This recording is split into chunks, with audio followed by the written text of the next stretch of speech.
Wade and Wade reacts. We have a subscriber request to react to a Warhammer clip about Cadia, so let's get into it.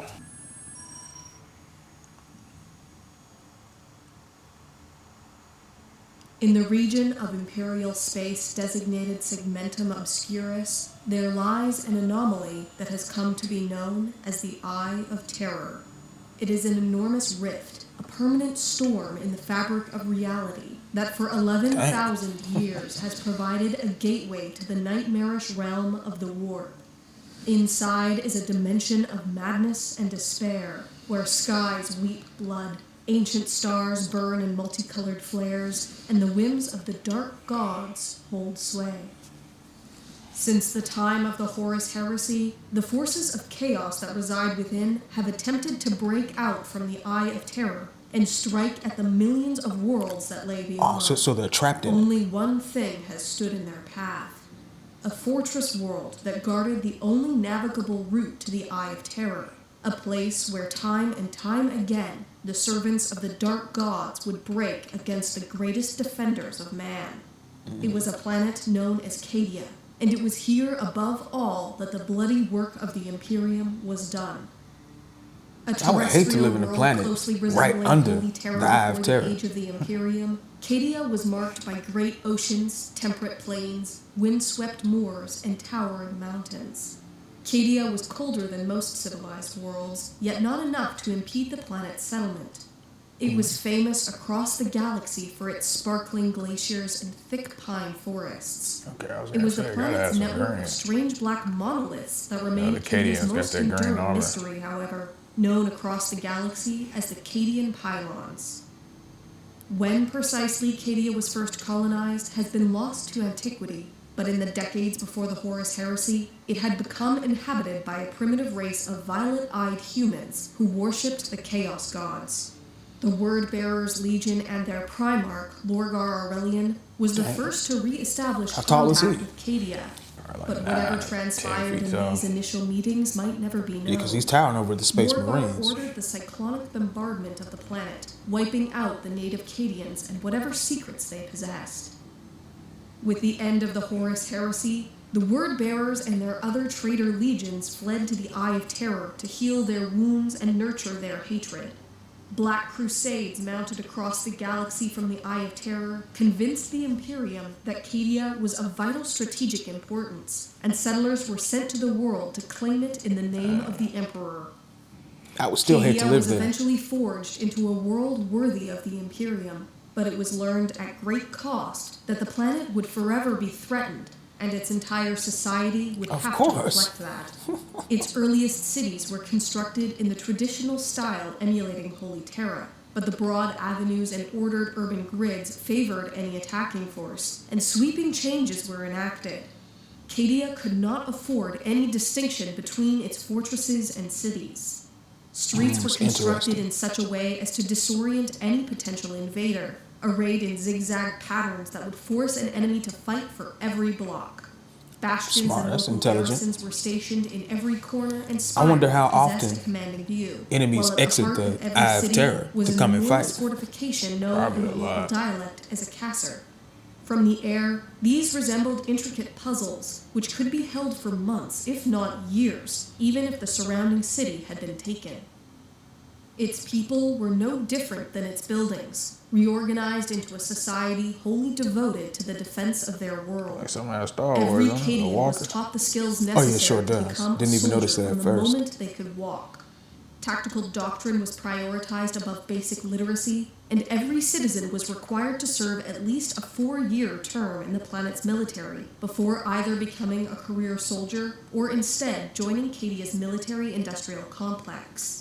Even the wealthy and successful elite wore clothing reminiscent of the camouflage patterns issued to the lowliest guards. I wonder how many people Warhammer has working on these ideas, because this is a deep world. Soldiers in the Imperial Guard. Warhammer has a bunch of planets with their own story and lore behind it. Some great work. Emulating its style and doctrine could be found across the entire galaxy. Cadian equipment, in particular, was so ubiquitous that it was nearly the standard of the entire Astra Militarum. For millennia, the planet stood as an unshakable foundation that challenged the will of the dark gods themselves. Every invasion was shattered, and every Black Crusade was repelled. But in the 999th year of the 41st millennium, Cadia was finally broken. Abaddon the Despoiler, greatest champion of chaos since Horus himself, launched the 13th Black Crusade. In the opening moments, elements of the planetary guard turned traitor, assassinating Cadia's high command, its governor, and Lord Castellan. A reformed defense, now under the command of Ursukar E. Creed, were able to contain this initial assault, but the Black Crusade was just beginning. In orbit of the planet, an enormous Chaos Armada traded blows with the warships of Battlefleet Cadia, all while reinforcements swept across Cadia's skies before joining in battle against the planet's beleaguered defenders. I was going to say, why didn't they call for backup? Mysteriously, it was not the famous fortress cities of Cadia that appeared So they had to be backup from other Abaddon's planets? target, but rather the large network of pylons, particularly those within the Elysian fields. What precisely happened there can only be guessed I would love to see this but war some animated claim that or for a participate brief in it moment, in the servants of game. the Imperium working with ancient Xenos managed to activate the Cadian pylons. The forces of chaos were seemingly cut off from the warp, and even the Eye of Terror was said to shrink. By the order of Abaddon, however, an enormous blackstone fortress struck Cadia with the force of an artificial meteor. The planet's continents were split apart, its ancient forests burned away. The few who managed to evacuate the dying world bore witness not only to the destruction of Cadia, but to the expansion of the Eye of Terror across the entire galaxy. With the fall of Cadia, the forces of chaos had won a victory that for millennia had been almost unimaginable. Tendrils of the warp have split the galaxy in two, and there is little doubt that the Imperium has entered the time of ending. But the ultimate triumph of Abaddon the Despoiler still eludes him. The fall of Cadia has awakened something in the Imperium more powerful than even its greatest fortress. A hunger for retribution has swept across every world, and Cadia has become a martyr whose memory has spurred humanity to ever greater feats of valor. If a creature like Abaddon is still capable of experiencing even a tinge of fear, then he must be haunted by the fact that in destroying Cadia, he has added 1 trillion fallen saints to the highest pantheon of the Imperium. For even as the planet split apart and its shattered remnants were consumed by the dude out there with a Bible throwing his hand forward, brother. Give him a gun. For real. Was he like a priest motivating the soldiers to keep going? Even as their world cracked and burned around them. From their sacrifice has arisen a new battle cry, one shouted in hatred from the Arctic steppes of Valhalla to the deadly jungles of Catachan. A simple phrase that ensures the memory of Cadia will remain for as long as humanity endures.